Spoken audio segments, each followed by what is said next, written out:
Hello, thank you for coming to my channel. Today we are going to discuss about ECG. This is going to be a pretty basic ECG lecture for those who do not know how to interpret basic ECG setting. We'll be talking about almost everything. It'll take only 10 minutes for you to learn. So let's start. So to know what is an ECG, you know the electrocardiogram. First of all, you need to know that this is supposedly our heart. Okay, pardon my drawing. Is our right atrium, the left atrium, the right ventricle, and the left ventricle. Okay, just understand that this right atrium has the SA node, like right here, SA node. Okay, just this is the SA node that will generate the electricity, and it'll go first on the right atrium to the left atrium, and then to the right atrium to the septa, and from septa to the both ventricles. So all these get the current in that direction. So it is important to know the direction of the current. Okay, let's try it again. Okay, so here is where the current is being generated. So where is the axis of the current? When you have heard about left axis deviation, the right axis deviation, and things like that, you need to know the direction of the current. The current is moving in that direction, and then that direction. So the normal axis almost lies. We take an axis. Okay, we take it 0, we take it 90, then 180, then we take it minus 90 here, supposedly. So the normal axis lies between minus 30 to positive 90 somewhere. As we see, the current is moving like in that direction and then downward somewhere into the septa. So it is minus 30 between 90. So any lead that is in that direction will have positive deflection. Okay, anything that is in that lead that is put in that direction will have a positive deflection. Any lead that is away from that, opposite to that current, will have a negative deflection. Okay, this is important to understand. So for example, in ECG we have, okay, lead 1, 2, 3, then AVR, AVL, and AVF, and then we got the chest leads V1, V2, V3, V4, V5, and V6. So which one of them has the positive current all the time, and which one has the negative current? It is very important. Okay, remember, the only lead that is along the limb leads, these are the limb leads, and these are the chest leads. So only limb lead that is on the right, you're seeing that the current is moving towards the left, from sinus node to the left. But if we put a lead on the right that is opposite to the current's direction, so only lead that is opposite to the current direction is mostly AVR. So we will see that always AVR has negative deflection. Okay, so it is more of an S instead of a huge R. So if you're seeing a huge R, that is a abnormality. Okay, so we have discussed that AVR lies against the current. Okay, let me draw you another thing. Example, this is a person and he is lying down like that, and this is his heart somewhere, and we're putting lead 1 here, and then lead 2, 3, 1, 2, 3, 4, 5, 6. We're seeing that lead 1 is opposite to the current is moving in that direction, but the lead 1 here is opposite to the current, so that V1 must always be negative. Okay, then V2 comes almost behind the current, so it should be some positive and some negative, and then V3, and same when, but V4, V5, and V6 comes in the direction of the current, so they are mostly positive. Okay, so now for now on we have learned that 1, lead 1, 2, 3, all should be positive. Then lead AVL and AVF should also be positive, while AVR should be negative and lead V1 should be negative. All others will have somewhat positive deflection, and the more we go into V3, V4, V5, V6, they become more positive. Okay, it's pretty simple. Now let's discuss about the ECG waveform. Okay, so let's see this. If we draw an ECG, this is the P wave, this is the Q, R, S, and this is the T. Now this is a basic ECG. So let's see, this is P, this is Q, this is R, this is S, and this is T. Now this is a normal ECG. Let's understand why P is happening. What P is happening because here we saw that the SA node was putting the current towards the right atrium towards the left atrium. So left atrium and right atrium depolarization is generating the P wave. Remember, ECG is electrical activity, not the mechanical activity. So atrial contraction and ventricular contraction is not evident on ECG. Only the depolarization and the repolarization, which is a current activity, which will appear on ECG. So if you're seeing a upward P wave, that means you are having a depolarization of your ventricles, of your atrium, sorry.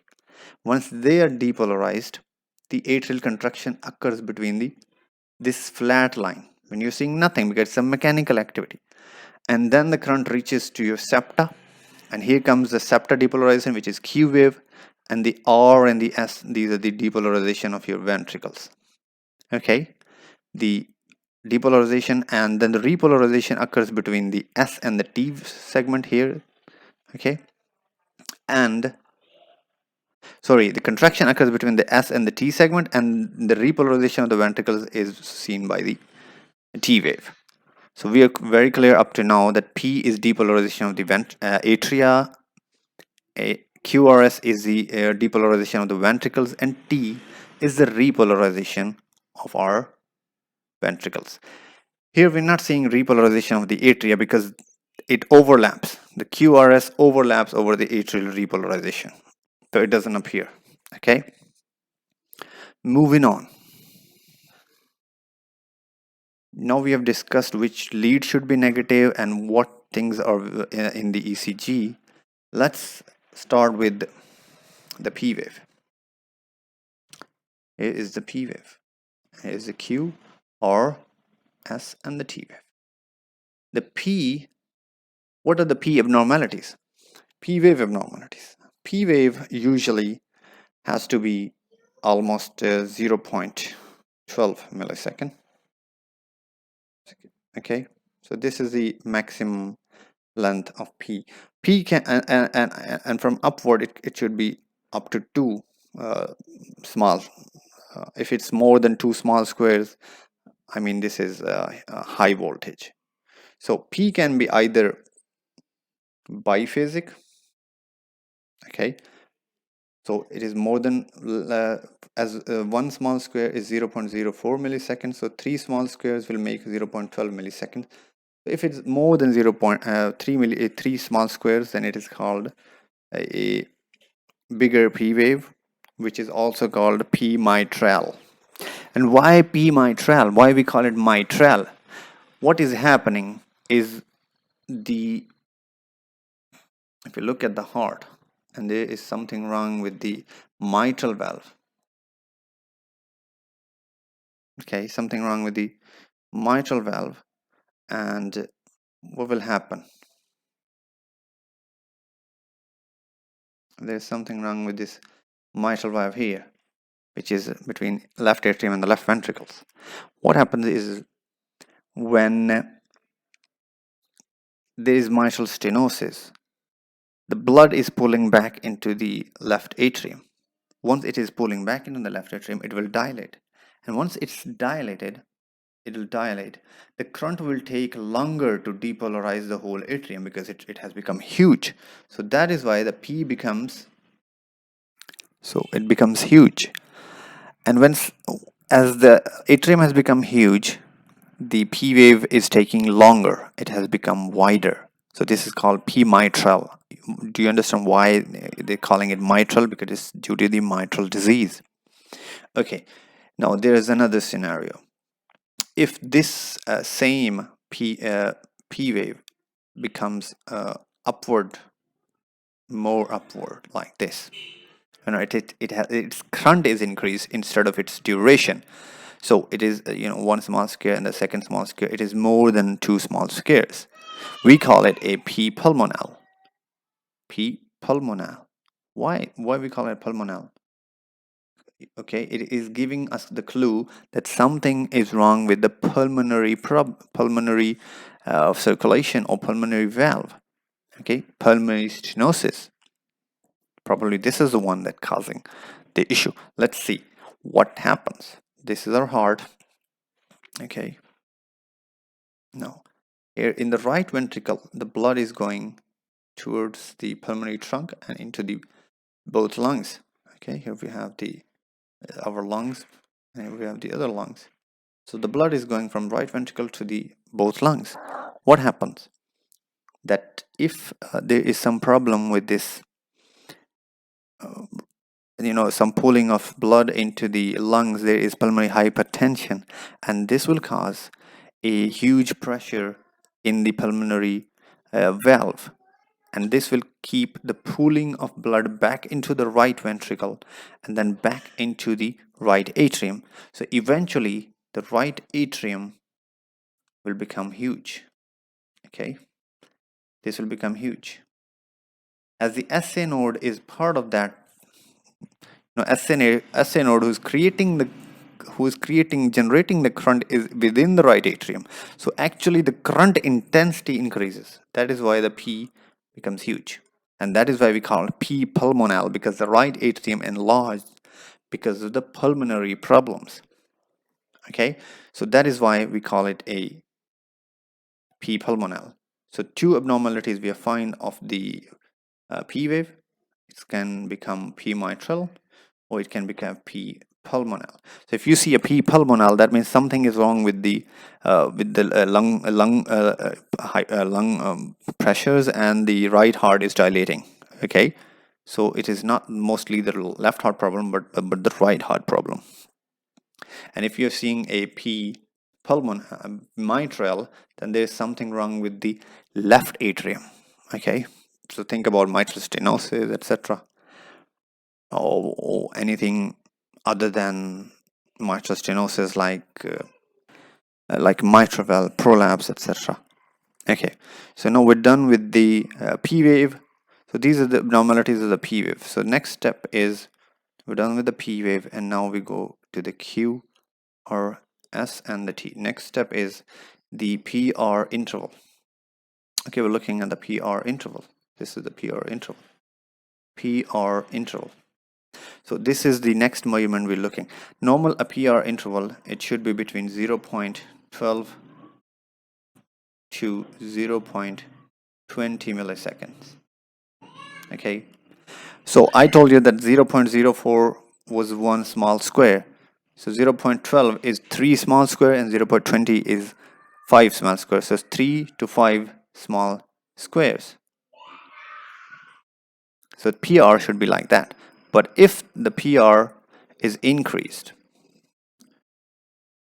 if the P and the R distance is increased, what do we call it? A prolonged PR. Prolonged PR. And this is called heart block. Heart block. And which one? And we have already, that there are 3 types of heart blocks. 3 types. Type 1, type 2, A and B. Okay, and type 3. So this is type 1, 2A, and 2B, and the type 3. 3 heart blocks. Let's discuss them one by one. So, is the P wave If it's only the P wave that is prolonged, the PR interval that is prolonged, and nothing else, you have a bradycardia. You're seeing a patient with bradycardia, and the PR is prolonged, but no beat is missing. We call it as type 1.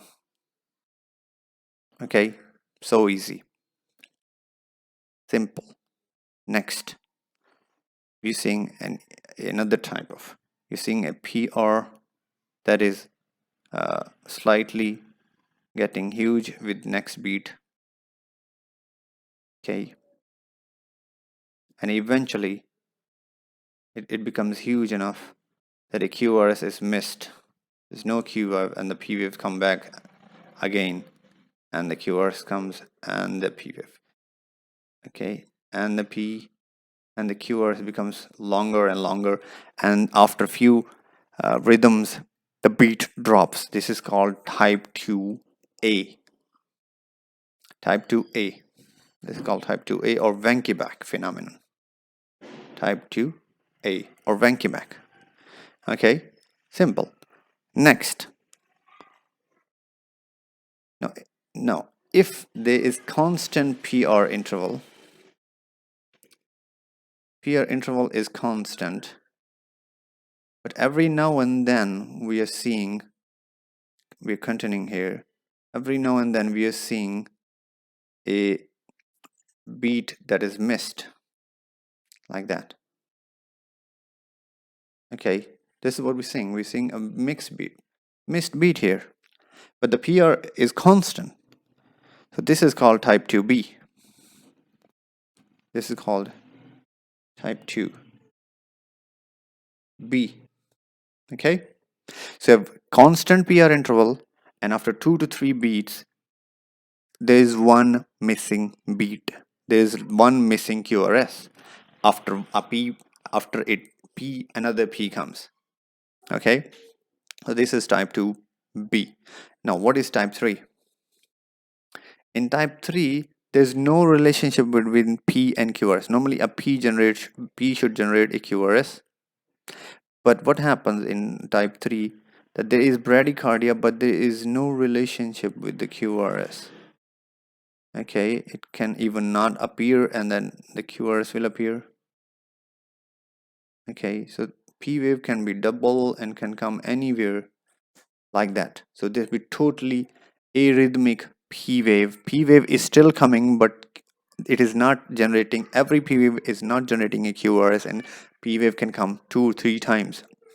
So there is no relationship, and the patient is in bradycardia, and we call it a type 3 AV block or atrioventricular block.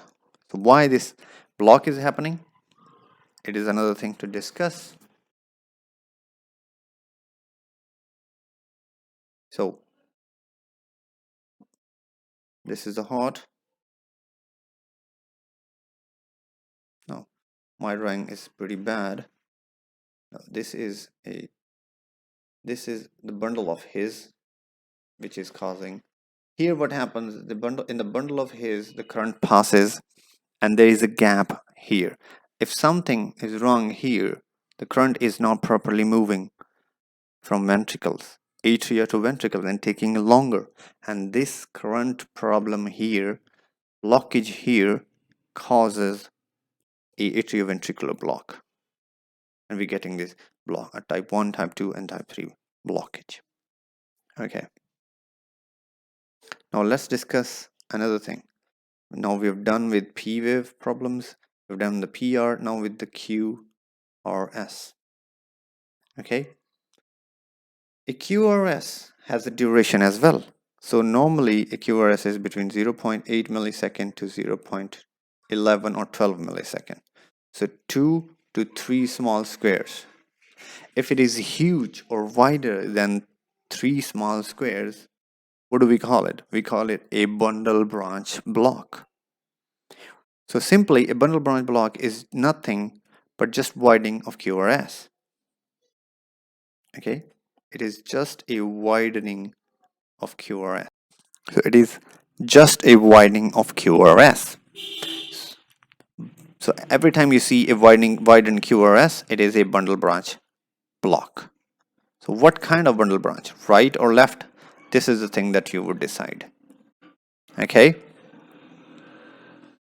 so you're seeing a normal P wave, a Q or an S which is pretty wide, and the T wave. So this widening Q or S will show you that this is a bundle branch block. Now, how do you define left or right? You define it by, there are multiple patterns. People talk about the M pattern and the W pattern, etc., etc., etc. I will give you just a simple clue that if you just look at the V1, just look at the V1 lead, and if you see, normally a V1 is negative, and if you still see it negative, then this is a left bundle branch block. If you still see a P and a Q or S like this wider, this is a left bundle branch block. You can have a W pattern, whatever you may call it, but it has to be negative. It has to be downward deflection. If you see a V1, a QRS wider, but it is in the downward deflection, this is a left bundle branch block. Okay. Now, on the contrary, if you see another slide. Okay, so if you see that this V1 has the upward deflection, see the upward deflection and the wide QRS. Okay, can be like this, or can be like this, and this, etc., whatever that is. But if you see a more positive reflection, whether it M shape or any shape, if the V1 is showing you a positive upward deflection with a wider QRS, it has to be a right bundle branch block. That's how easily you can tell whether it's a right bundle branch block or the left bundle branch block. Okay, next we have discussed P, we've discussed PR interval, the QRS, the T. Let's go the ST segment, the S and the T segment. This is very, very important. This is the only thing. If you know nothing about ECG, you have to know about the ST segment, because you need to know that the patient has a myocardial infarction. So let's discuss about myocardial infarction. He's using a P wave and then a Q or S. And what happens? Let me show you something here. Okay, now this is one rhythm and this is another rhythm. Between one rhythm and another rhythm, there is something very important. This line, this P, from T to P line, this is called isoelectric line. This is a line which is the real line that will show you anything above this line is elevation, or any line that is below, according to this line, is below, is called depression. So if you want to see an ST elevation or depression, you have to look according to this line. So if the ST goes like this, goes up like this, that means this is ST elevation. Or if you're seeing an ST downward like this and the T wave, so this is ST depression. Okay, make sure that you are looking at the isoelectric line, otherwise you'll miss it. Okay, now let's start. P, QRS, the T. This is a normal, supposedly a normal ECG. Now somebody comes with chest pain, okay, that is suddenly started, and you see an ECG and you're looking at the P, and you're seeing the small Q, the R, and when we're seeing in the S, it has gone up, and the T wave is like that, and the P wave and the, you know, this is the isoelectric line, and looking is this line should have been here, but it has gone upward. So normally a 2 millimeter upward deflection is too small square upward deflection is highly suggestive of a myocardial infarction. But there is other thing that you need to know is topography. One lead with ST elevation does not mean anything. You have to know that it has to have a topography. For example, 2 or 3 leads of a similar side have the ST elevation. That means you're having or dealing an mic a myocardial infarction. So 2, 3, and AVF.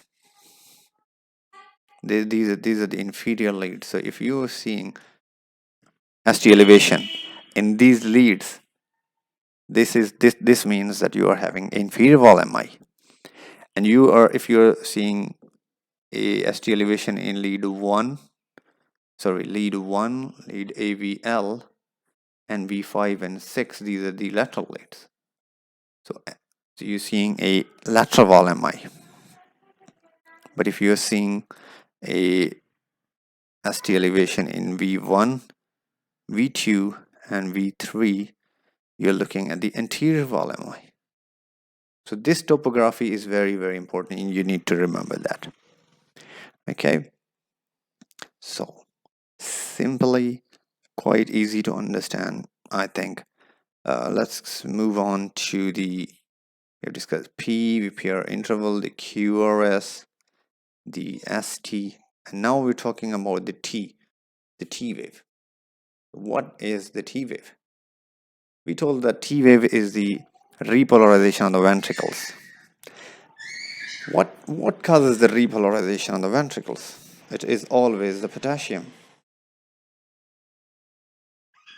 So anything that changes the potassium level in our blood will change the T for the T wave form. So if you're seeing a patient with a P, Q, or S and a tall peaked T wave, tall peaked T wave. Our teacher used to tell us that it's a T wave which is like a mountain peak. So T wave like that means you have a hyperkalemia. There are other things that also can come with hyperkalemia, like QRS can widen and PR becomes shorter, etc. Okay, so if you see a point and tall T wave, you're dealing with hyperkalemia. Okay, but if you are seeing a P, QRS, and a flattened T wave,